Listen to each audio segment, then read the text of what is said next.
La fête de la présentation de la Vierge Marie est célébrée chaque année le 21e jour de novembre. Elle rappelle qu'à l'âge d'enfant, la jeune Marie fut présentée au temple de Jérusalem par ses parents, saint Joachim et sainte Anne, afin d'être consacrée à Dieu.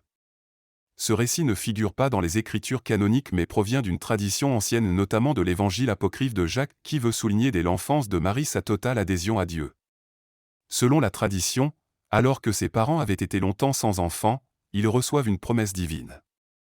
En reconnaissance de ce don, ils accompagnèrent Marie au temple pour qu'elle y vive et y soit éduquée dans la foi.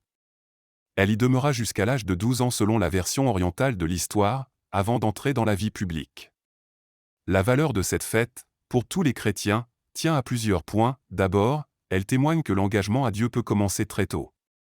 Marie n'attend pas d'être adulte pour répondre à l'appel, déjà enfant, elle est consacrée.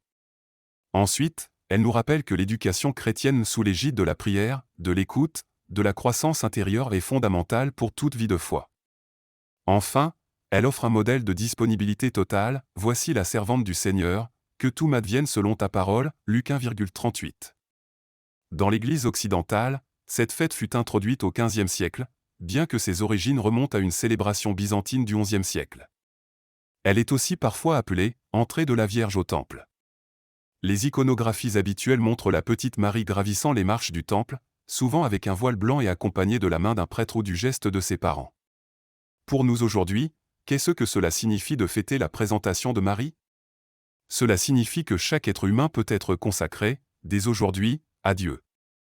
Non pas qu'il faille être enfant ou exceptionnel, mais que l'engagement chrétien peut prendre racine tôt, dans les gestes simples, dans la fidélité quotidienne. Cela signifie aussi que l'Église reconnaît la valeur de l'enfance, de l'éducation spirituelle et de la croissance intérieure. Marie en ce sens est modèle, non pas parce qu'elle n'a pas péché, la doctrine mariaque varie selon les traditions, mais parce qu'elle a dit oui dès l'enfance et s'est orientée vers le Seigneur.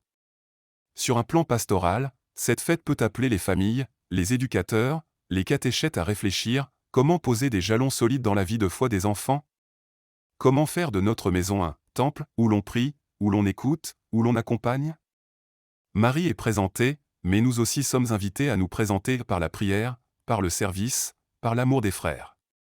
Pour conclure, cette fête est un encouragement à l'engagement chrétien dès maintenant, sans attendre que tout soit parfait.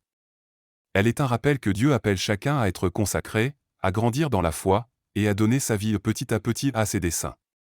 Que Marie, qui fut offerte au temple, nous aide à dire « Me voici » à chaque matin, à chaque acte, à chaque prière.